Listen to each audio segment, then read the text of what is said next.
Am I in the wrong for only becoming the husband and father my ex always wanted after our divorce, and then marrying someone else who now benefits from all the things I refused to change back then? Posted by you/ReadFinancial7292. My name is David. I am in my 40s now, but this story starts when I was in my early 20s. I met my ex-wife, Lisa, in college. We lived together in the dorms, studied together, and eventually got married. We were both young, full of hope, and excited to start our lives together. After college, I got a job offer in another state, so we packed up and moved. It was a big adventure for us. Two young people, newly married, living in a new city, figuring out adulthood together. The first year was exciting. We explored the city, made new friends, and enjoyed our time as a couple. Not long after we got married, Lisa became pregnant. Our first child was born a few months after our first anniversary. Lisa decided to be a stay-at-home mom, and I picked up as much overtime as I could to cover our expenses. She matured quickly to support the baby. I, on the other hand, was still closer to being a college student than a husband or father. I thought that working hard and providing financially was enough. We started a fight. Lisa would tell me that she needed more help,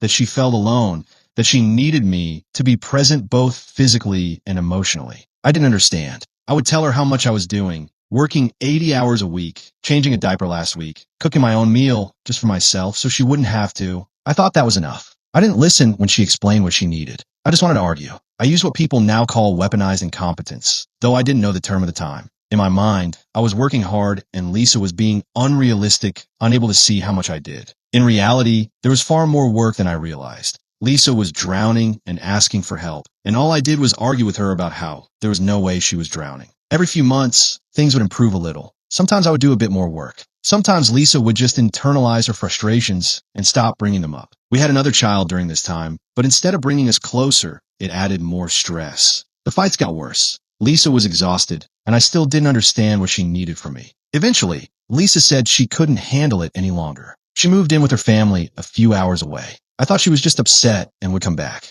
I tried to win her back by being extra loving and attentive, what people now call love bombing. I figured she would come to her senses. I was shocked when I got served divorce papers. I couldn't believe it. I never cheated on her. I didn't abuse her. I didn't have any vices. We loved each other. How would she be divorcing me? When we met with lawyers, I was taken off guard by how much resentment Lisa had toward me. I didn't understand where it had come from. We agreed to every other weekend visitations. The first time I had to take care of my two toddlers on my own for 2 whole days was a shock. I had done it once or twice when we were married, but Lisa had always prepped everything. Pre-made the meals, picked out the clothes, cleaned the house. I was still learning how to consistently do laundry, wash dishes every day, and pick up after myself. I had gone from living with my parents to living in dorms with roommates who cleaned to living with Lisa. I knew how to take care of a house, but I never had to do it all on my own. Someone else always picked up the slack. Now I was fully responsible for that, and for 2 little lives for 48 hours. I was overwhelmed. For the first time, I understood what Lisa had been going through.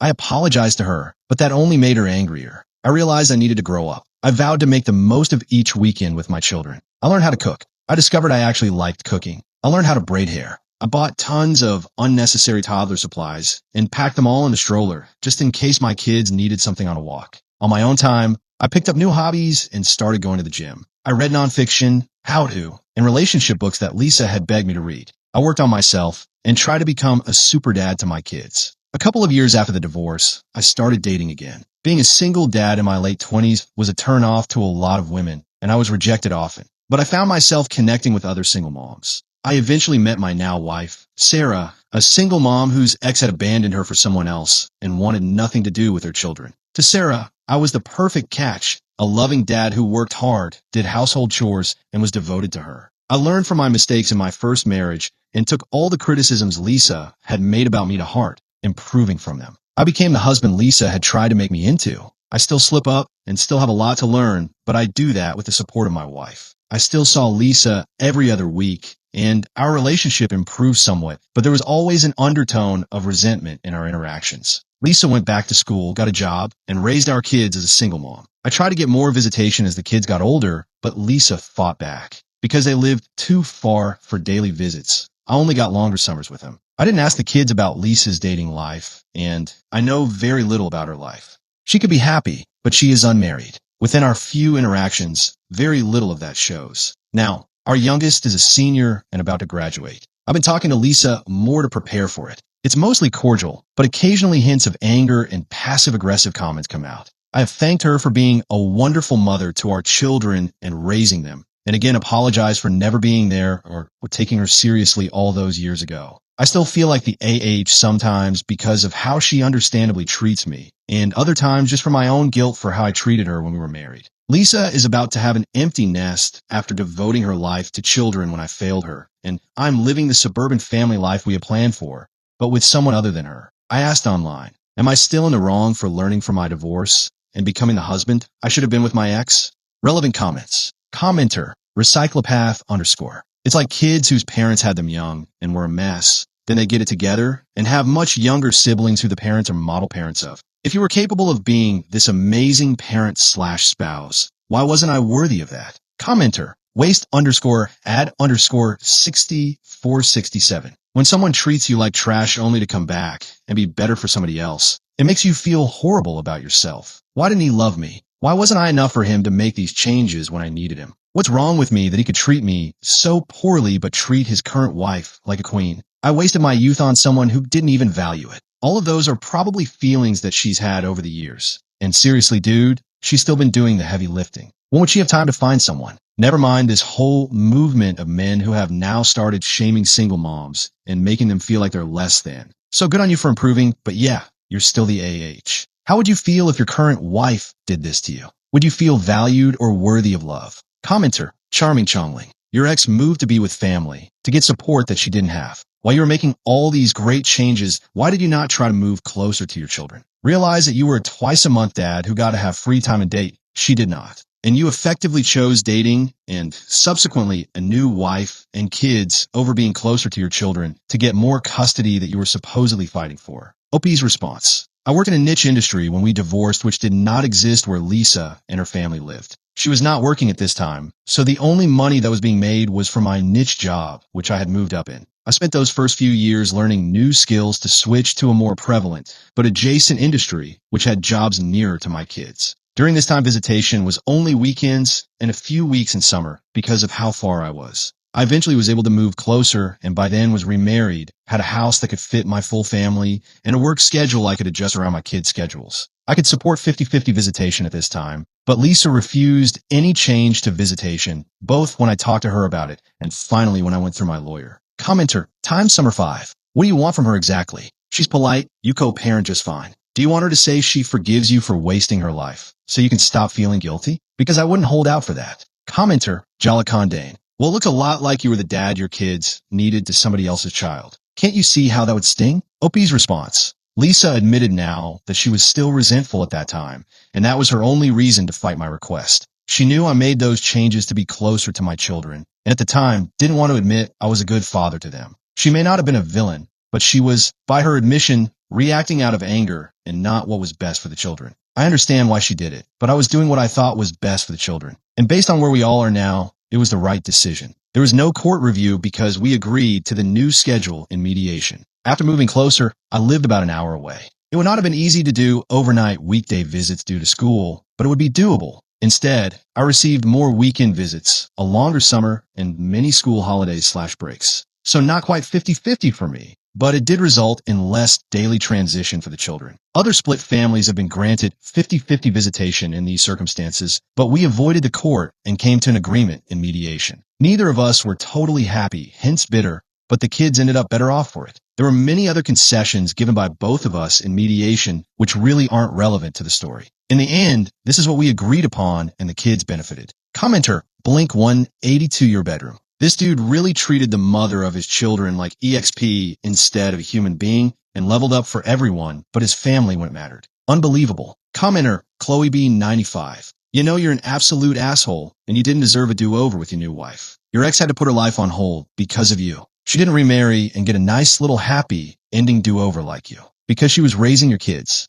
who you try to take from her despite her clearly being the responsible parent that actually knew how to take care of them. You got to be the fun dad with a new wife and big house. You benefited from your disgusting behavior. That's not right. I'm not surprised your ex resented you for so long. TBH, I'm surprised she allowed you to attend a party that she planned and financed after the way you treated her. Update, 8 months later. Thank you to those who continue to reach out for updates. While nothing has changed from my previous post's original question, I will always be the AH in my ex's eyes.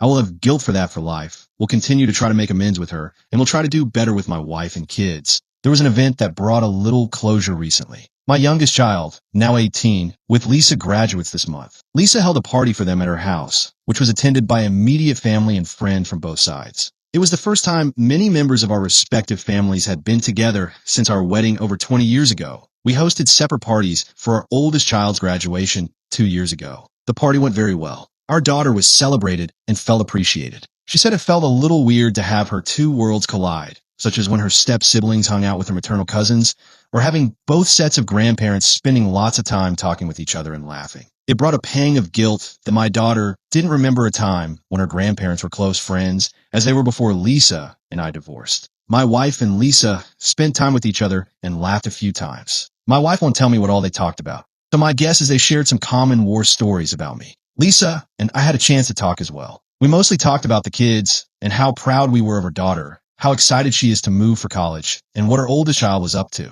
Lisa asked what was next with our family, and I gave updates about my younger kids and their future graduations and activities. She returned that she was excited and a little anxious about having an empty nest. Her job is mostly the same, but going well, and she is planning on traveling. She also casually dropped the name Mark during our conversation. Mark I talked about doing, and I had no idea who she was talking about. Maybe he's someone she's seeing, but she didn't elaborate. I didn't pry, and the topic moved on. I suspect we each assume our kids inform the other parent about our respective life updates more than they actually do, because it didn't seem like she was trying to drop major news on me when she said it. And there was no Mark present at the party, so I really have no idea what their connection is. Near the end, I again thanked her for being a wonderful mother to our children and briefly re-apologized for my actions years ago. She replied kindly and apologized for fighting so hard against me when I requested more visitation a decade ago. Note, initially I only saw the kids every other weekend with short summers. I pushed for more visitation after I remarried,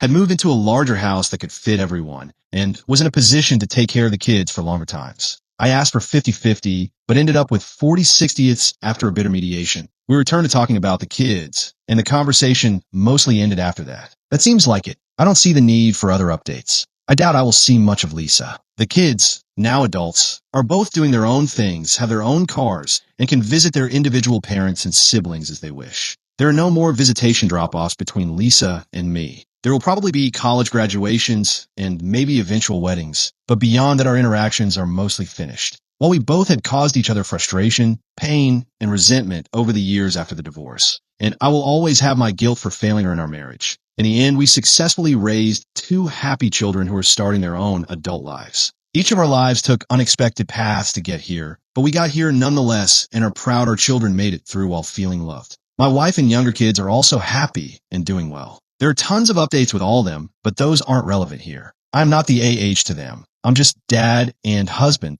although sometimes they are embarrassed or reluctant to admit to having those associations with me.